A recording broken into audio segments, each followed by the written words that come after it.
So what we are gonna show you here is how to replace a load cell in one of the trays of the sport box.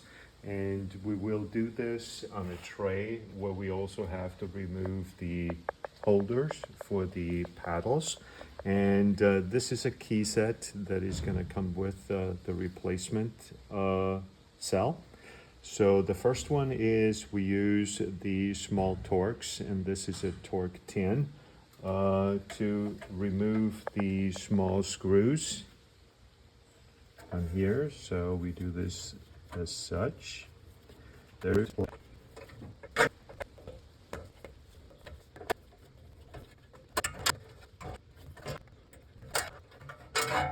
okay, we put that aside. And as the next thing is we loosen the two set screws that are currently secured by a tape so that they are not start moving during transport. Oh, I just dropped one, but here we do the other one.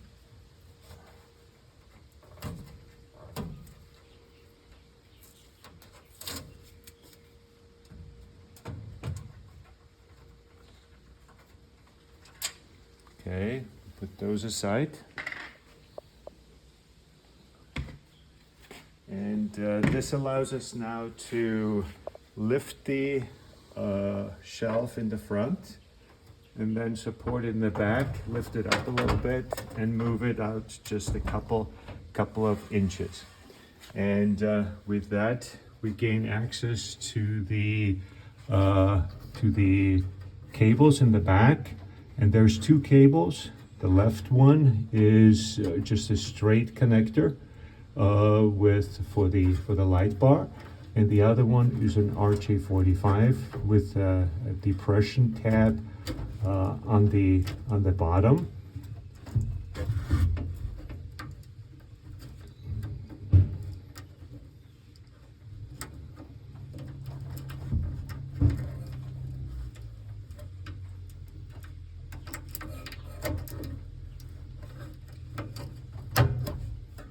Okay, once it's unplugged, we can make sure the door is all the way open, where we can lift the whole shelf out and set it aside.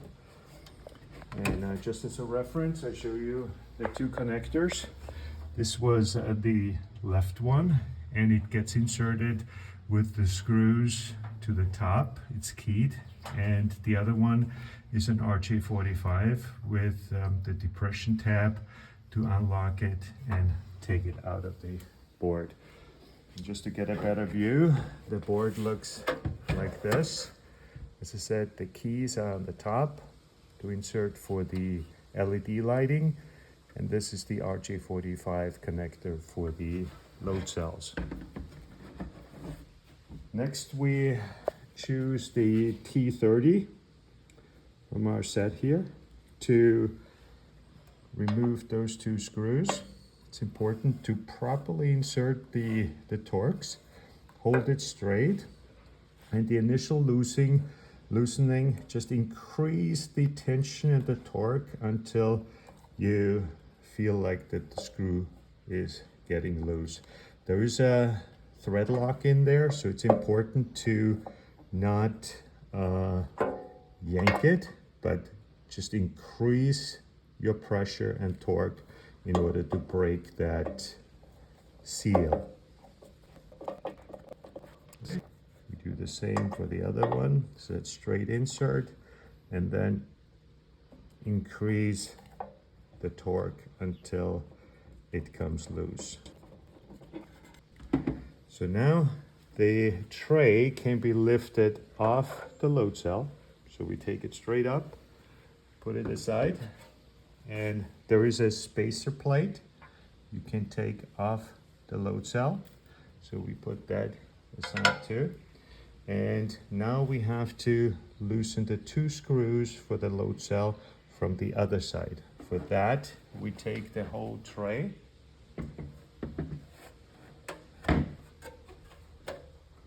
and turn it around. And so we have two things. One is the cable cover plate we have to take off, and these are actually the screws for the load cell. So we're going to start with the cover plate, and for that we have again it's the T10.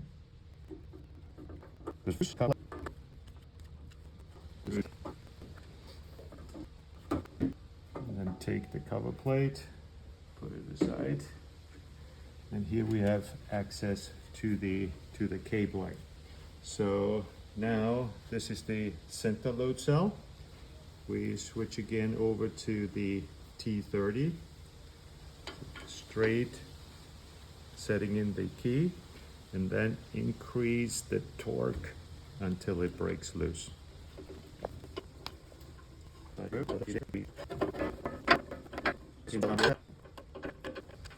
Okay, so now we have to unplug the cell from the controller board, and for that we have to also remove the cell that is covering the tray that is covering the controller board, because it is plugged in right behind it. So for that we only have to take off the tray and not the load cell. So here we see already the load cell is free. So for that we're going to switch over again to the T10. And if you have a covering, otherwise you will have on other shelves, you will have direct access to the two screws that hold the tray.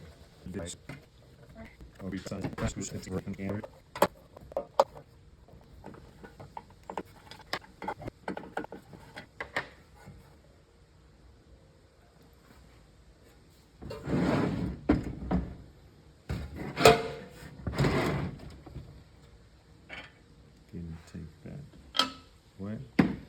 So now here we see this load cell is connected to the second connector, because it is the second tray. So we wiggle that connector and pull it out as such, and feed through the connector and through the openings, and we have the load cell out. So now we take the new load cell and begin with that. So here I have my new load cell.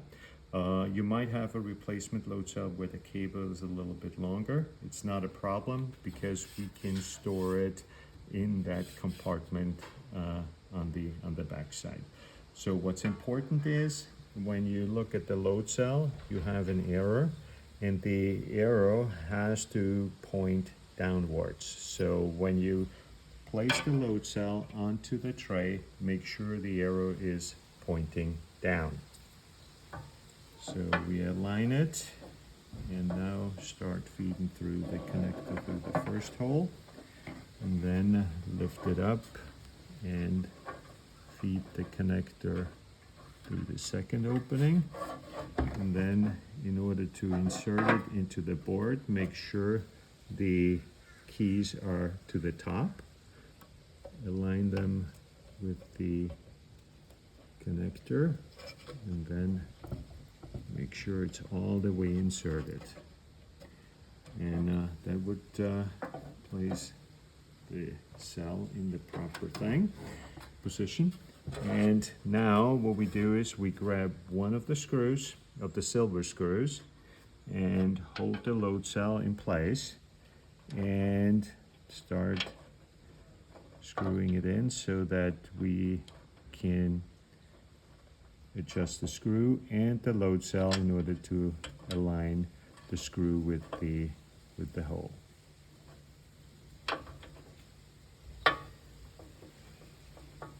And once it bites, we grab the second screw and put it into the other hole.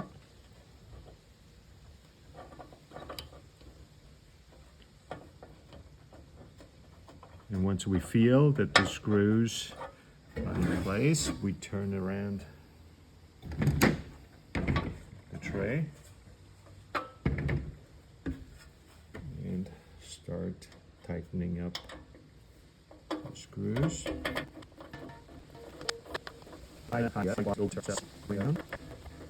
And then we want to make sure that the cell is straight. So you see here we are slightly tilted. So we want to make sure it's about straight. It's not a big science. We can still adjust with the tray as it mounts here, but we want to make sure that it is as square as possible. And now that we have that, we can tighten down the first set of screws of the load cell. So insert, and now put on a good steady pull.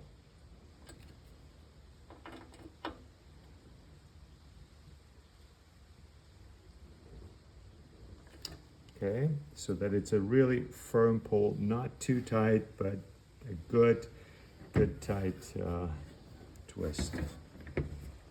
So now that we have that in place, we start with, again, reassembling the first tray. And we have the spacer plate that goes onto the front of the cell. So place it as such. And then you place the tray on top of the two openings. Take the first screw, see that you get the bite, and then take the second screw and screw it in by hand as far as you can. As I said, there's some thread lock on there, so might not go too far by hand. So we take again our T30. Again, we're not tightening them all the way yet. We make sure that the tray now has equal spacing to the other tray. And once that is there, then we take the first screw and again, a good firm twist on both screws. And that secures the tray. So now the tray is secure. So we do now the same thing with the tray we took off on the left side. Take again first the spacer, put it on the load cell, and just double check all the connectors are in. We did that. So now place over the opening.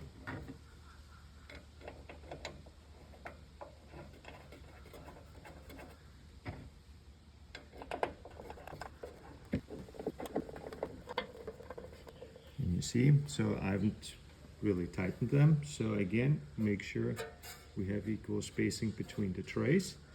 And then we begin to tighten the first screw with, as I said, a good twist.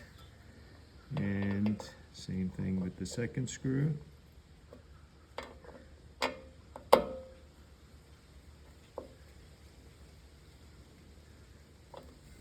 Okay, so now that concludes that. So now we have to reassemble the paddle holders if you have a tray with paddle holders. Otherwise, you will be already done on, with that.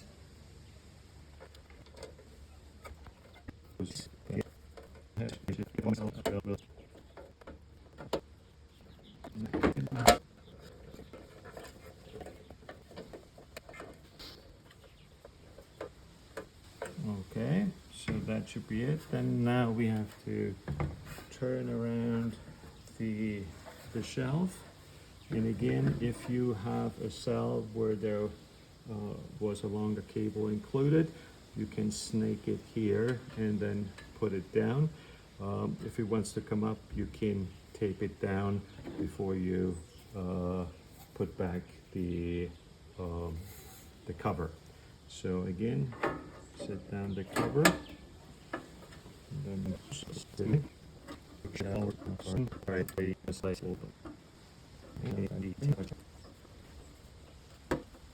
okay, so that is the replacement of a cell on a tray.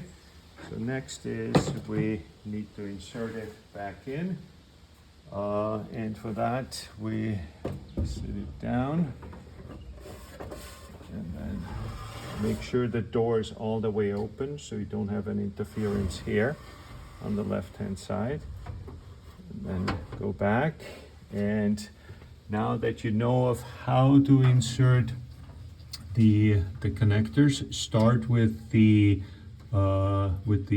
LED bar, and you have to feel yourself where the connector is, and with the screws up and then insert it. Once it's inserted, the other one is fairly simple, the RJ45, because it just snaps in. So you look for the opening and then push in, and then hear the click, and that's it. And then as next, support it in the back a little bit, lift it up, and go back till it drops in the back, and then see that you find an alignment for the two opening posts for the securing the tray to the rails. And then grab the two thumb screws and find the post and tighten it down. And same thing here, and make sure the LED is properly in, and that concludes the change of the load cell. Same thing with the next one. Make sure everything is powered off when you do this, and then when you power it on, it should find itself and work right away.